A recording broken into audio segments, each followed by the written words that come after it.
എല്ലാ കൂട്ടുകാർക്കും പ്രിലി സെക്കൻഡ് ഇയറിൻ്റെ ഹദീസ് ക്ലാസ്സിലേക്ക് ഹൃദ്യമായ സ്വാഗതം. ഹദീസ് ക്ലാസ്സിൽ ഇന്ന് നമ്മൾ ചർച്ച ചെയ്യുന്നത് പേടിച്ചോടുന്നവൻ്റെ നിസ്കാരത്തെക്കുറിച്ചാണ്.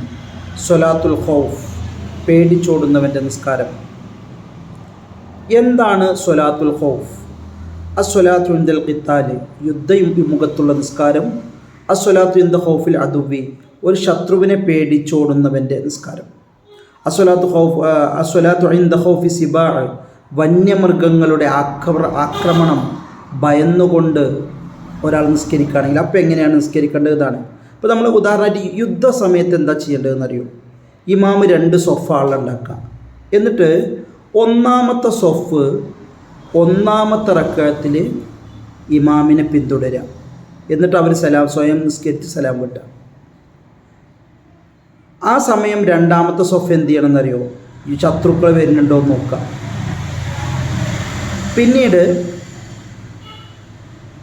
പിന്നീട് ഇമാം രണ്ടാമത്തെ റക്അത്തേക്ക് എത്തുമ്പോൾ, ഒന്നാമത്തെ റക്അത്താവുമ്പോൾ എന്ത് ചെയ്യണം? ഫസ്റ്റത്തെ സൊഫ് നിസ്കാരം സ്വന്തം നിസ്കരിക്കാൻ വേണ്ടി. രണ്ടാമത്തെ റക്അത്തേക്ക് ഇമാം എണീറ്റ് നിൽക്കുമ്പോൾ രണ്ടാമത്തെ സൊഫ് എന്ത് ചെയ്യുക? നിസ്കരിക്കുക. ഇങ്ങനെയാണ് ഈ നിസ്കാരത്തിൻ്റെ രൂപം. ഇത് ശത്രുക്കൾ കിബിലയിൽ അല്ലെങ്കിലാണ്. ഇപ്പോൾ കിബിലയിലാകുമ്പോഴോ ശത്രുക്കൾ കിബിലക്ക് തിരിഞ്ഞാണുള്ളതെങ്കിൽ അപ്പോൾ വേറെ നിയമമാണ് നമ്മൾ പറയും. അപ്പോൾ കൈഫിയത്ത് സ്വലാത്തുൽ ഖൗഫ്, പേടിച്ചോടുന്നവൻ എങ്ങനെയാണ് നിസ്കരിക്കേണ്ടത്? യഖ്സിമുൽ ഇമാമ് ഇനം തിരിക്കണം അൽ മുസല്ലീന, നിസ്കരിക്കുന്ന ആളുകളെ ഇലാ ത്വായിഫത്തൈനി, 2 ഗ്രൂപ്പാക്കി മാറ്റണം. ഒന്നാമത്തെ ഗ്രൂപ്പ് എന്താ ചെയ്യേണ്ടത്? ത്വായിഫത്തുൻ തുസല്ലിമ അൽ ഇമാം. ഒന്നാമത്തെ ഗ്രൂപ്പ് എന്ത് ചെയ്യുക? ഒന്നാമത്തെ സൊഫത്തെ ആൾക്കാർ ഇമാമിൻ്റെ കൂടെ നിസ്കരിക്കുക. ഇപ്പോൾ രണ്ടാമത്തെ സൊഫിൻ്റെ ആളുകൾ എന്താ ചെയ്യേണ്ടത്? രണ്ടാമത്തെ സൊഫിലെ ആളുകൾ ത്വായിഫത്തുൻ, ആ ഗ്രൂപ്പ് പേര് തഹറുസുൽ അദുവ, ശത്രുക്കളുണ്ടോ എന്നിങ്ങനെ അവർക്ക് കാവൽ നിൽക്കുക. ഇനി യുസല്ലിൽ ഇമാം ബി ത്വായിഫത്തുൽ ഊല, ഒന്നാമത്തെ ഗ്രൂപ്പുമായിട്ട് ഒന്നാം സൊഫ് വരെ ഇപ്പം ഇമാം നിസ്കരിക്കും. ഒരു റക്അത്ത് വൈജിലിസും കൂടി ഇമാം അവിടെ ഇരിക്കും. അപ്പോൾ ഇവരെന്ത് ചെയ്യണം? ഒന്നാമത്തെ സൊഫേര് ഫേത്തിമൂന സ്വല, ഒന്നാമത്തെ സൊഫേര് ഒരു റക്അത്ത് മാത്രമേ ഇമാമിൻ്റെ ഒപ്പം നിസ്കരിക്കാൻ പാടുള്ളൂ, ബാക്കി ഒരു ഒറ്റക്ക് നിസ്കരിക്കണം. സുമ്മ യുസല്ലിൽ ഇമാമു, പിന്നെ ഇമാമ് രണ്ടാമത്തെ റക്അത്ത് നിസ്കരിക്കണം. ബിത്വായിഫത്തി സാനിയ, സെക്കൻഡ് ഗ്രൂപ്പുമായിട്ട് നിസ്കരിക്കണം. മാ ബഖിയ സ്വല, നിസ്കാരത്തിൽ ബാക്കിയുള്ളത്. ഫത്തഹറുസുലൂല, അപ്പോൾ ഒന്നാമത്തെ ആളുകൾ നിസ്കാരം കഴിഞ്ഞിട്ടുണ്ടാവുമല്ലോ, ഇവർക്ക് കാവൽ നിൽക്കണം. ഈ പറഞ്ഞതൊക്കെ ശത്രുക്കൾ കിബിലക്കല്ലെങ്കിലാണ്.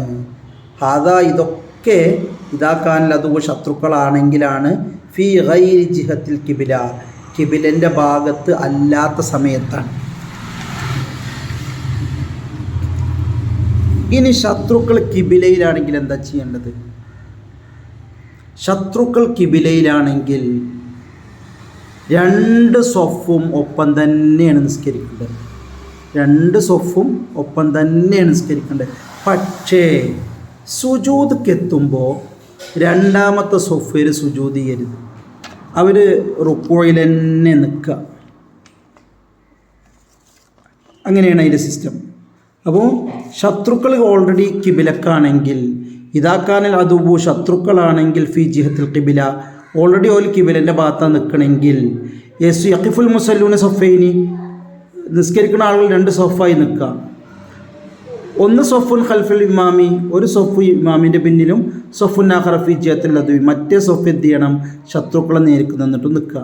എന്നിട്ട് യുക്കബ്ബിറുൽ ഇമാമ് തക്ബീറിട്ടും വേറക്കോ റുക്കോയും ഫേർക്കൗന വേർഫോന് ജമിയ, എല്ലാവരും ഒപ്പം തന്നെയാണ് റുക്കോ ഒക്കെ ചെയ്യുക.